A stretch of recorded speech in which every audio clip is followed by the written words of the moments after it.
ఇకపోతే ప్రస్తుతం ఇప్పుడు ఇండస్ట్రీలో ఒక టాపిక్ నడుస్తుంది. ఇంకా అసలు ప్రపంచంలో ఏ టాపిక్ లేనట్టు. ఆ ఒక్క టాపిక్కే నడుస్తుంది. అడగొచ్చా మిమ్మల్ని? ఆబ్వియస్లీ నేను కూడా మాట్లాడతానండి. ఎందుకు మాట్లాడినా ఒక అమ్మాయిగా దానికి రెస్పాండ్ అవ్వాల్సిన నా బాధ్యత కదా మరి. నేను ఇంకా ప్రశ్నే అడగలేదు. నాకు తెలుసు. ఓకే. మీరు ఇంకా యాంకర్గా అవ్వాలనుకుంటున్నారు. రండి, రేపటి నుంచి రోజు వచ్చి యాంకరింగ్ చేద్దరు గారు, రండి నా ఆఫీస్కి. చెప్పండి, మీరే అడగండి. లేదు, నేను అడగటం లేదు, మీకు చెప్పిందే.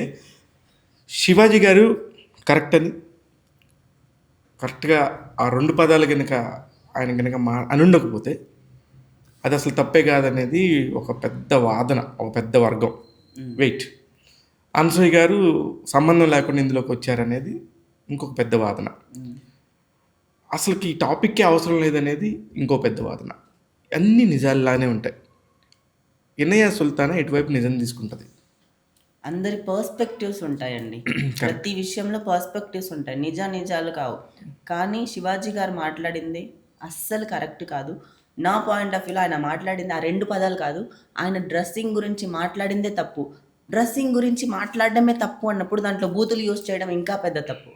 దట్ ఈస్ యాక్చువల్గా ఇంకా అదేంటంటే ఒక లాలో ఒక పాయింట్ ఉంది, ఇలా మాట్లాడితే వాళ్ళకి కనీసం ఇన్ని నెలలు జైలు శిక్ష పడుతుంది, తెలుసా? తెలుసు కదండి. లైక్ అలా ఉన్నప్పుడు ఆయన డ్రెస్సింగ్ గురించి మాట్లాడకూడదు, అది బాడీ షేమింగ్ అవుతుంది. అండ్ లైక్ అలా ఉన్నప్పుడు ఆయన ఇంకా పర్టికులర్గా ఒక పర్సన్ని యూజ్ చేసి మాట్లాడినప్పుడే బాడీ షేమింగ్ అవుతుంది. నిధి అగర్వాల్ అని చెప్పారు కదా, అది తర్వాత మాట్లాడినప్పుడు నిధి అగర్వాల్ అని చెప్పేశారు కదా, అది అందరికీ తెలిసిన విషయమే కదా. ఒకరి గురించి చెప్పారు, దాని తర్వాత అందరి గురించి చెప్పారు ఆయన, అంతే కదా. ఆయన ఎందుకు డ్రెస్సింగ్ సెన్స్ గురించి తప్పు అంటున్నానంటే, మన బాలయ్య గారి గురించి ఒక 2 minutes మీకు ఉంటే నేను చెప్తా హ్యాపీగా. ఇప్పుడు మన బాలయ్య గారు ఎవరినో ఫ్యాన్ని కొట్టారు, ఏదో లైక్ ఇలానే అలా ఫ్యాన్స్ ఇలా ఉన్నప్పుడు కొట్టారు కదా. దానికి మన పూరి జగన్నాథ్ గారు ఒక వీడియో చెప్పారు.